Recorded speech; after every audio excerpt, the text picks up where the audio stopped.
Stuart, and dedicated special education teacher, engaged to Jessica, an ambitious marketing director. He was happy to attend her office party, but his joy vanished when he overheard Jessica mocking his low-paying career to her colleagues.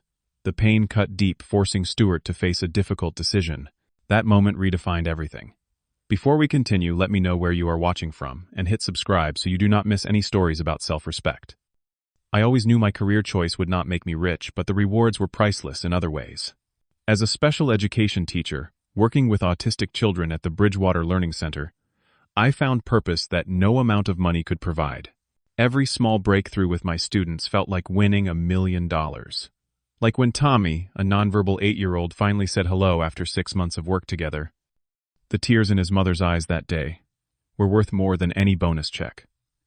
My colleagues often asked why I stayed in a profession with such modest compensation.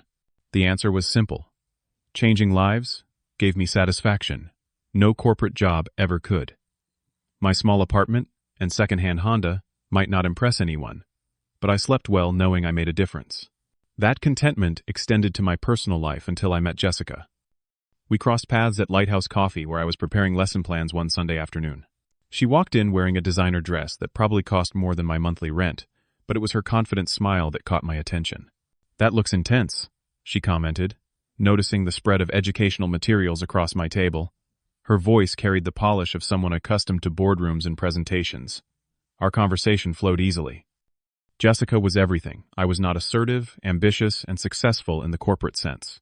As marketing director for TechVision, one of the fastest-growing tech companies in the area, she earned triple my salary and moved in social circles I never accessed. Our first date happened at Westlake Park the following weekend. Despite our different worlds, we connected over shared dreams of making an impact. Jessica talked about revolutionizing how people interact with technology while I shared stories about my students. "You have such patience," she said, seeming genuinely impressed.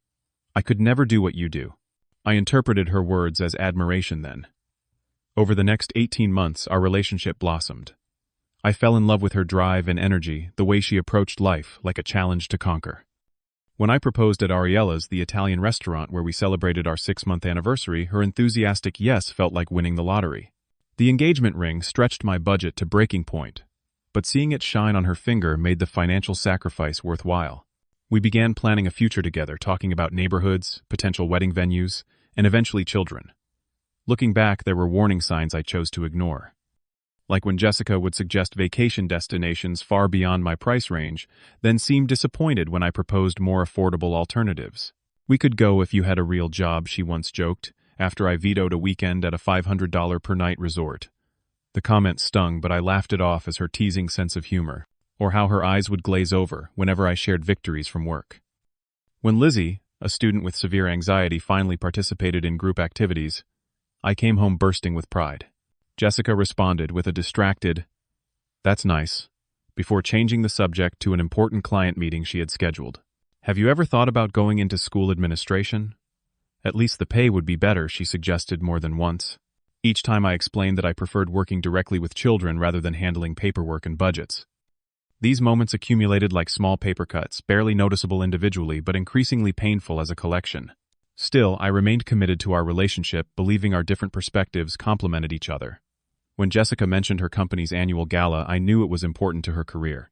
The event would host executives, clients, and the entire TechVision team, offering Jessica an opportunity to network and showcase her accomplishments.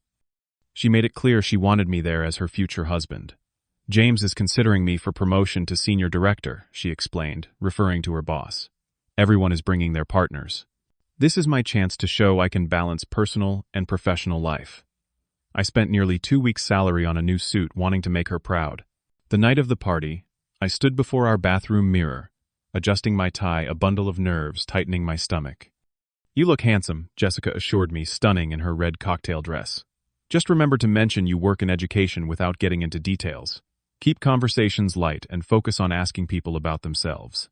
I nodded, though her advice confused me. Why would I hide what I did for a living? Still, this was her world, and I trusted her judgment about navigating it. "This night means everything for my career trajectory," she added, applying a final touch of lipstick. "Let's make sure it goes perfectly."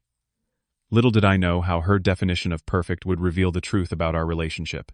The TechVision headquarters occupied 3 floors of a downtown high-rise, with floor-to-ceiling windows showcasing panoramic city views. The office had been transformed for the evening, with elegant lighting catering stations and a small orchestra playing in one corner.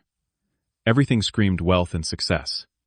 Men in tailored suits and women in designer dresses mingled effortlessly, their conversations peppered with industry jargon I barely understood. Jessica fit perfectly into this environment, while I felt like an imposter despite my new suit. Just smile and nod if someone talks about quarterly projections, Jessica whispered, squeezing my arm before guiding me toward a group of her colleagues. For the first hour, I followed her lead, making small talk about safe topics like the unseasonable weather and the excellent catering. Jessica remained glued to my side, steering conversations whenever they veered toward my career. "Stuart is in education," she would say, quickly before changing the subject. I grew increasingly uncomfortable with this dance, but reminded myself this was her special night. My discomfort peaked when Jessica finally introduced me to James Wilson, the company's CEO, a tall man with salt and pepper hair and penetrating eyes. "So this is the fiancé I have heard so much about," James said, shaking my hand firmly. "What line of work are you in, Stuart?"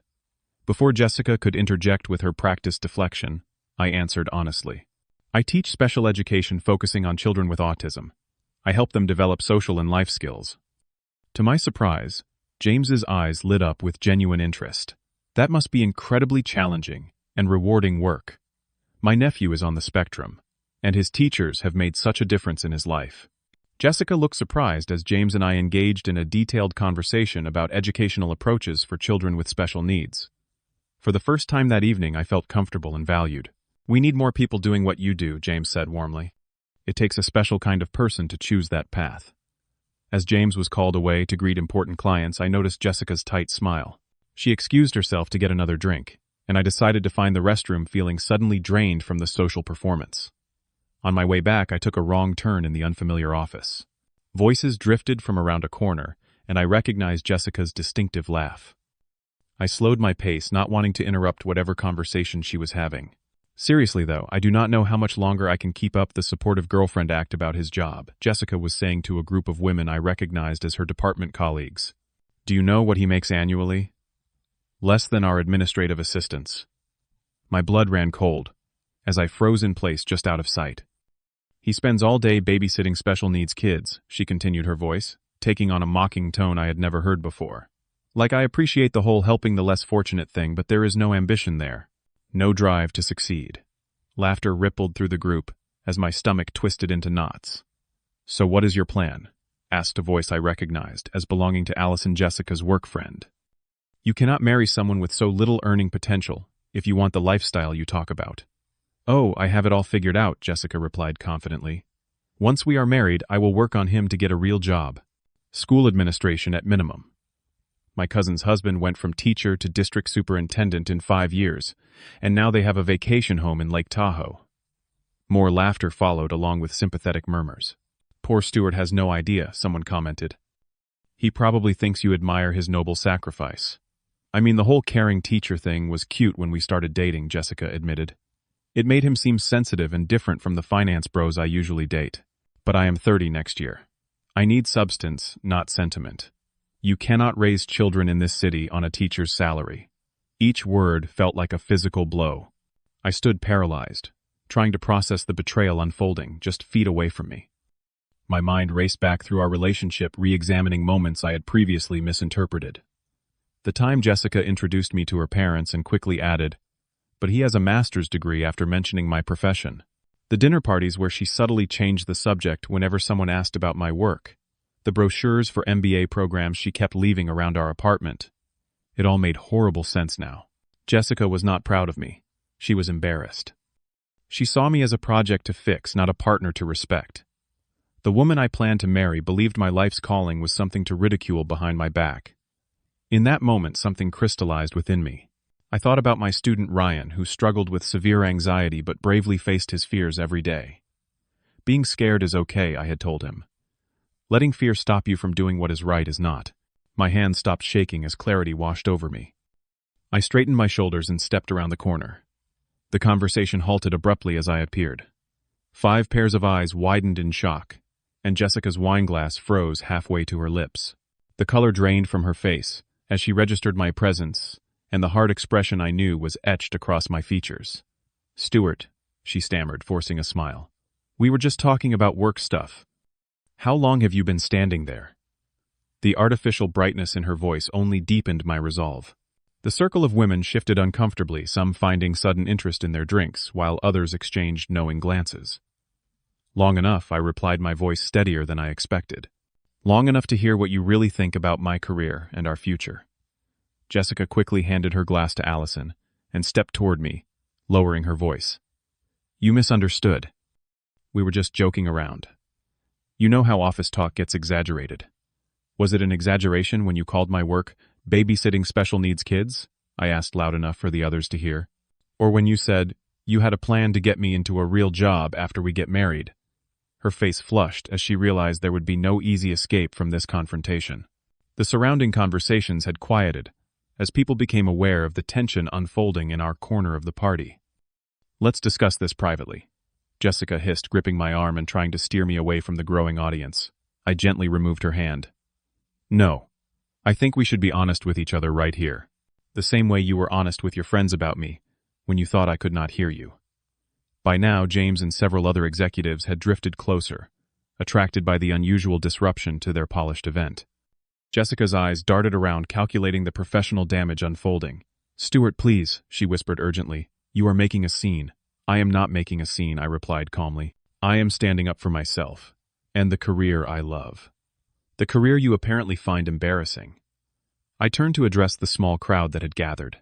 "Jessica thinks being a special education teacher is something to be ashamed of. That helping children overcome challenges and find their place in the world is less valuable than marketing technology products." Jessica's face contorted with panic. "That is not what I meant at all. Stuart works with children with special needs, and it is very admirable. I just think he could do more with his talents."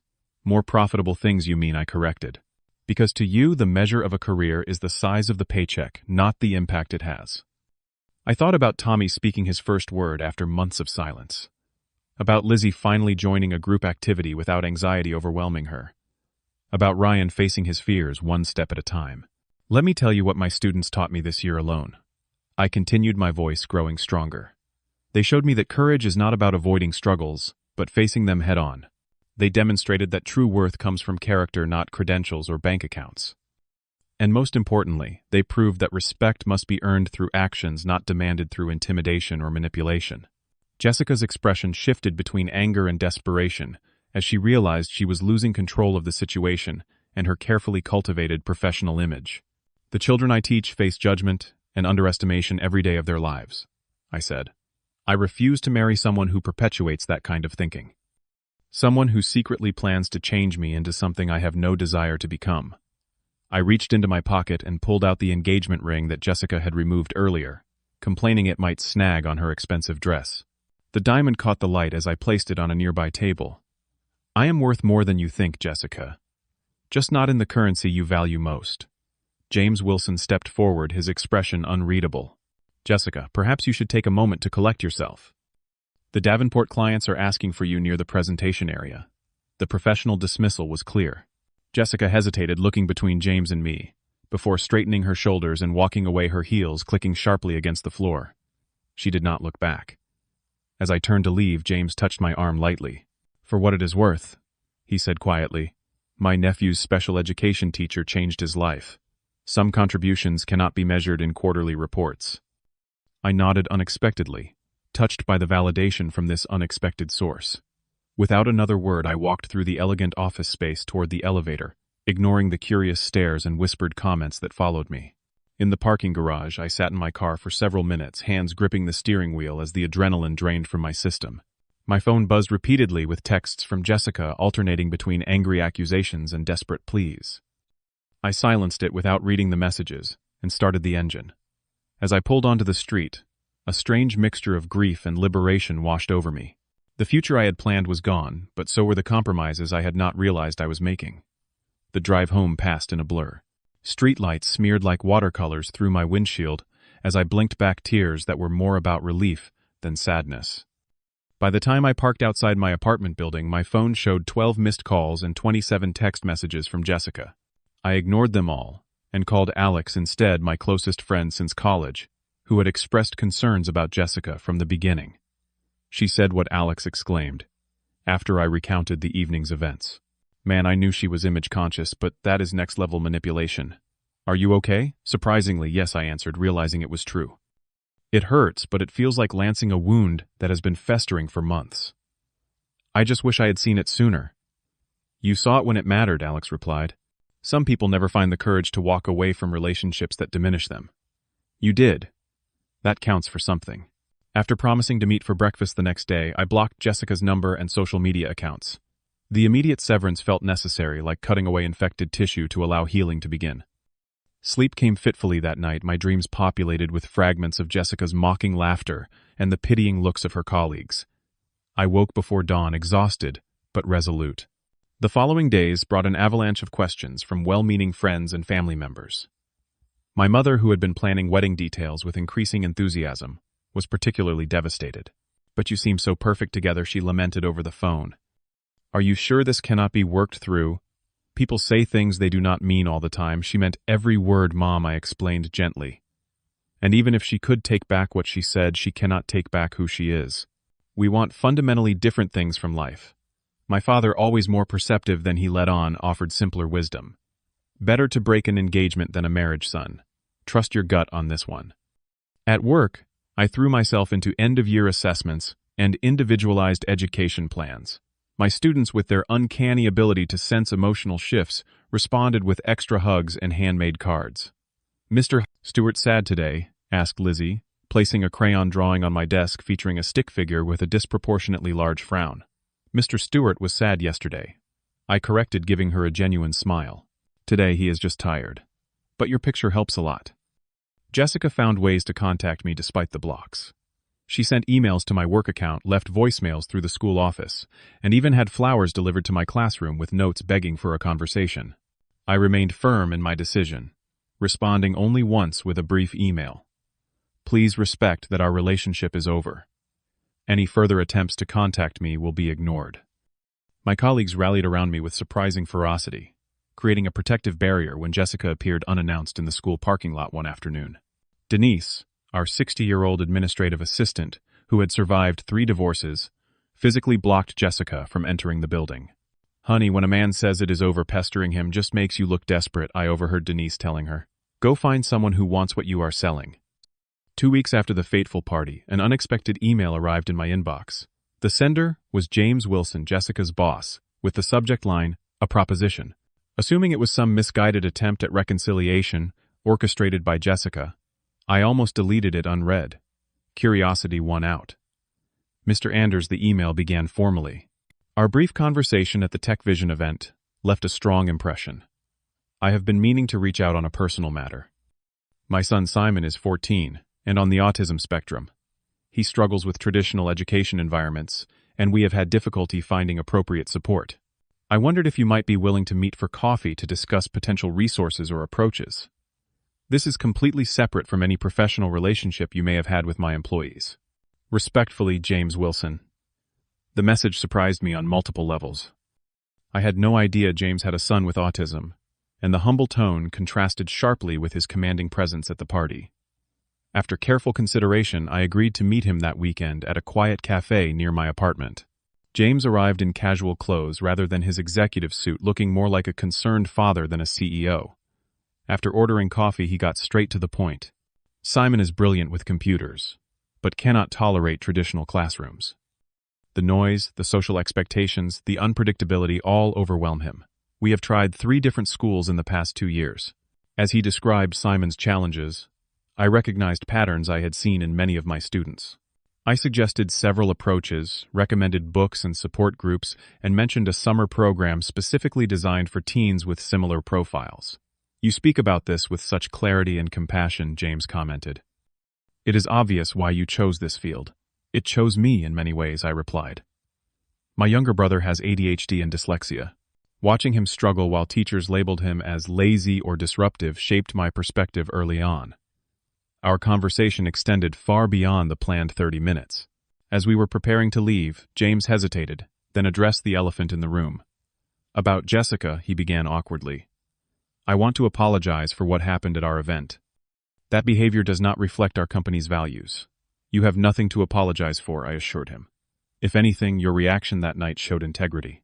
James nodded thoughtfully. Between us, there have been concerns about Jessica's approach with team members for some time. The incident with you brought some larger issues into focus. He paused. She has been placed on a performance improvement plan. Her technical skills are excellent, but leadership requires emotional intelligence and respect for others. I absorbed this information without comment, feeling neither pleasure nor regret at Jessica's professional consequences. Her career path was no longer my concern. As we parted, James mentioned an education initiative his company had been considering. We have been looking to support programs for neurodiverse students interested in technology careers. Would your center be interested in discussing a potential partnership? This unexpected opportunity sparked immediate ideas. Many of my older students showed aptitude for coding and digital design, but lacked pathways to develop these skills professionally. I agreed to arrange a meeting with my director to explore possibilities. 3 days later, Jessica appeared at my apartment door. Her usually immaculate appearance showed signs of strain, her hair pulled back carelessly, her face bare of makeup, dark circles shadowing her eyes. "You cost me my promotion," she accused without preamble. "James has been treating me differently since that night. Everyone at work looks at me like I am some kind of monster." I stepped back, maintaining distance between us. "I did not cost you anything, Jessica. Your own actions and attitudes did that. It was just office talk," she protested, voice rising. "Everyone says things they do not mean sometimes. You completely overreacted and embarrassed me in front of the entire company. The old me might have wavered, might have felt guilty for causing her distress. The new me recognized the manipulation for what it was. What you call office talk revealed your true feelings about me and my career," I replied calmly. "You were not joking. You were planning to change fundamental aspects of who I am after trapping me in marriage." Her expression shifted, anger giving way to calculation. "I love you, Stuart. We can work through this. I have been doing some reflection, and maybe I did have some materialistic priorities. We can go to couples counseling. I will do better." For a fleeting moment, I remembered why I had fallen for her, the charisma, the intensity, the focus she could bring to anything she truly wanted. But then I recalled the contempt in her voice when she discussed my babysitting job, and the spell broke completely. "The problem is not that you need to do better, Jessica. The problem is that we fundamentally disagree about what better means. You see my career as something to fix or overcome. I see it as the most meaningful work I could possibly do." Frustration flashed across her face. "So, that is it. Years together thrown away because of one stupid comment at a party. It was not one comment. It was a revelation of how you really see me. I deserve someone who values what I value, who respects my choices, rather than tolerating them until they can be changed." Jessica's composure finally cracked. "Good luck finding someone who wants to build a future with a man who will never earn enough to provide properly," she snapped. "I was willing to make it work despite your limitations. No one else will make that compromise." Her words struck with calculated precision but found no vulnerable target. Instead, I felt a wave of gratitude for the narrow escape. "That compromise was never yours to make, because my career is not a limitation," I said softly. "Goodbye, Jessica. I wish you well, but please do not contact me again." As I closed the door on her protests, I realized the heaviness that had weighted my chest for weeks had finally lifted. The engagement was over, but something new and stronger was just beginning. 6 months passed, bringing changes I never anticipated. The casual conversation with James Wilson evolved into a formal partnership between Tech Vision and the Bridgewater Learning Center.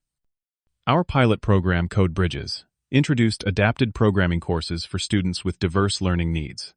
The corporate funding allowed us to purchase equipment, develop specialized curriculum, and even hire 2 additional staff members with expertise in both education and technology. My salary increased significantly as I took on the role of program coordinator while maintaining my teaching responsibilities. "You have revolutionized our approach," my director commented during a progress review. "These students were always capable, but now they have pathways no one considered before." The success stories accumulated quickly. Marcus, a 17-year-old with limited verbal communication, developed a text-to-speech application that addressed frustrations he had experienced with existing software. Zoe, whose severe anxiety had previously limited her education, flourished in the structured, logical environment of coding classes. The professional recognition was gratifying, but the students' growth remained my greatest reward. Each breakthrough reminded me why I had chosen this path and reinforced the rightness of my decision to end a relationship that devalued it. One Tuesday afternoon, a new student joined our program. 11-year-old Theo arrived with his mother, Katie, a freelance graphic designer who had recently moved to the area. During the intake interview, I was struck by her thoughtful questions and genuine interest in our approach. Theo has had mixed experiences with special programs, she explained. Many focus on what he cannot do instead of building on his strengths. That is exactly the mindset we work to avoid, I responded. We believe capabilities matter more than limitations. Over the following weeks, Katie often arrived early for pickup, quietly observing sessions or asking questions about Theo's progress. Unlike many parents who viewed special education as a necessary burden, she approached it as a collaborative journey. The way you explained binary code using colored blocks was brilliant, she commented one day. Theo talked about it all evening. Have you considered publishing your methods other teachers could benefit? Her genuine appreciation for my professional expertise created a warm connection that gradually extended beyond Theo's education. Coffee to discuss his progress evolved into dinner conversations about shared interests. Katie's sharp wit and creative perspective brought new energy into my life. You know what I love about your job, she said during one of our early dates. You actually make the world better every single day. My design work is fun, but rarely changes lives. What you do matters in the deepest possible way. The contrast with Jessica's attitude could not have been more striking. Katie saw value where Jessica had seen limitation opportunity, where Jessica had seen compromise. 3 months into our relationship, Katie attended a fundraising event for the Learning Center. James Wilson was there with his son Simon, who had joined our weekend program and was thriving. Stuart tells me you designed our new program materials, James said to Katie after introductions. The visual approach made our presentation to potential donors incredibly effective. It was easy with such meaningful content, Katie replied. I just made visible what Stuart and the team were already doing. Later that evening, James pulled me aside. Seems you found someone who actually sees you, he observed. That makes all the difference, does not it? I nodded, watching Katie across the room as she engaged enthusiastically with parents and students. It does. Through a mutual acquaintance, I heard that Jessica had been passed over for another promotion and eventually left TechVision for a position at a smaller company. The news registered as a distant fact, rather than an emotional event. Her choices and career path no longer held any power over my happiness. Do you ever regret how things ended? Alex asked, when I mentioned the update during our weekly basketball game. In public like that, I mean. I considered the question seriously. I regret that it was necessary, but not that I did it. Some lessons need witnesses to truly sink in. And what lesson did you learn? He pressed, dribbling the ball thoughtfully. The answer came without hesitation. That respect is not negotiable, that my worth is not determined by my income, and that the right person does not want to change you, they want to grow alongside you. The most profound realization emerged gradually. My students had been teaching me this truth all along. Each day they faced a world that often underestimated them, that measured their value by conventional standards they might never meet. Yet they persevered, finding alternate paths to connection and achievement. Tommy, who spoke his first word in my classroom, taught me that communication comes in many forms, all equally valid. Lizzie, overcoming crippling anxiety to join group activities, demonstrated that courage exists in quiet moments as well as grand gestures. Ryan showed me that facing fears directly builds strength no external validation can provide. These children, labeled special needs by a world that struggled to accommodate difference, possessed wisdom many adults never achieve. They understood that authentic living requires honesty about who you are, not performance to meet others' expectations. 1 year after ending my engagement to Jessica, I stood before a classroom of new students, feeling a sense of purpose deeper than ever before. The Code Bridges program had expanded to 3 additional schools, creating opportunities for hundreds of children previously underserved by traditional education. Katie and I had moved in together, combining her artistic flair with my practical approach in a home that welcomed frequent visits from students, parents, and colleagues. Our relationship, built on mutual respect and shared values, provided daily confirmation that ending my engagement had been the beginning, not the end. The ring Jessica returned remained in my desk drawer, a reminder not of what I lost, but of what I refused to sacrifice: my integrity, my passion, and my right to be valued for who I truly am. If you have ever faced a moment where someone undervalued your choices or tried to change your authentic self, I hope my story reminds you of your inherent worth. The path you choose deserves respect, especially from those claiming to love you. Sometimes, walking away from the wrong relationship is the first step toward the right future. Have you ever had to stand up for your career or life choices against someone who did not respect them? Share your experience in the comments below, and do not forget to like and subscribe for more stories about finding your worth and standing your ground. Thank you for listening, and remember that the most important voice to listen to is your own.